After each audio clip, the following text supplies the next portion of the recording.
What reached me for Christ, what reached me for the gospel, it was one solitary high school boy who refused to take no for an answer. In the Western culture, in the Western civilization, Christians basically hit one shot and done. You tell somebody about Jesus, if they reject you, bye. You have to understand, in our world, for a Muslim to come to faith in Jesus Christ, to leave Islam, you lose your culture, family, job, home, sometimes your life. And the average Muslim, it takes 7 years to come to faith in Jesus. For me, it was any number of years. But one boy, from the moment he started talking to me, would not leave me alone. It didn't matter how many times I said no. He invited me to events. He invited me to special all-night things. He invited me to concerts. I said no, no, no, no, no. I did not want contact with the kafurim, with the infidel. Finally, my senior year in high school, to show him, I walked into this little church. So one solitary boy, one tiny little storefront church, one pastor who had maybe a 6th grade elementary school education. It was always the small, the isolated, the anonymous. And if you think about it, Christianity marches on the shoulders of anonymous people who have invested their lives. I mean, any person watching, if you do a detailed analysis of your life, most of the people who radically affected you were people who the world doesn't know their names. Their names aren't on the spines of books or on the sides of buildings. They're the anonymous. And it was an anonymous boy. It was an anonymous church. It was an anonymous pastor. And it was one little people who loved me to the cross.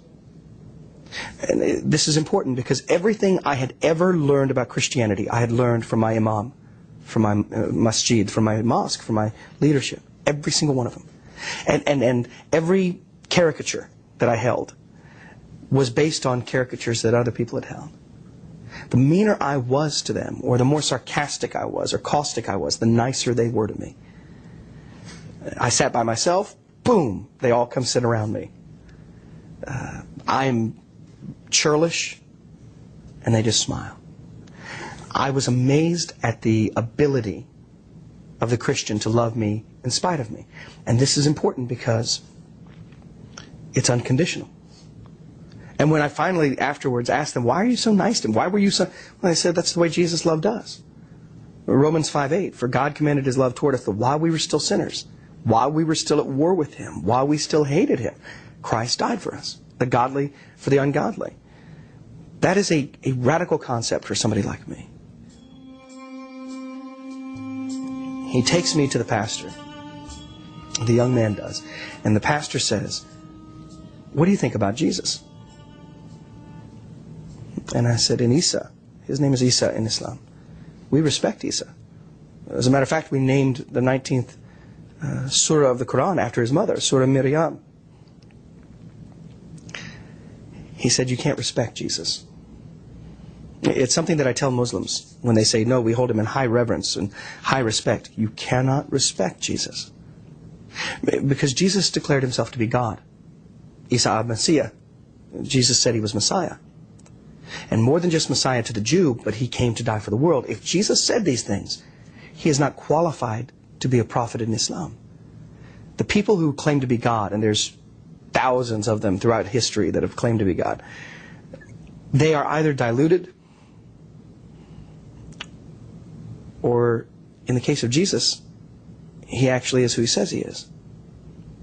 But in either case, some man walking down the streets drinking alcohol who's talking to himself, who thinks he's God, does not deserve my respect. To summarize it, he said, you either revere him as God or reject him as a fraud, but you don't have the option of just respecting him.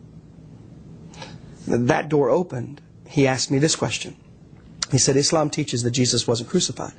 Yes, Surah 4, verse 157, Isa was not crucified, but somebody else in his place. He said, why would Jesus be indicted of a crime worthy of crucifixion to begin with?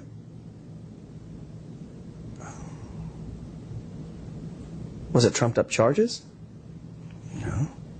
Was it blasphemy? Yes. What's blasphemy? In other words, he opened the door to me about crucifixion. that when Jesus died, his death had some meaning, some hope. In every debate that I've done, in every time I've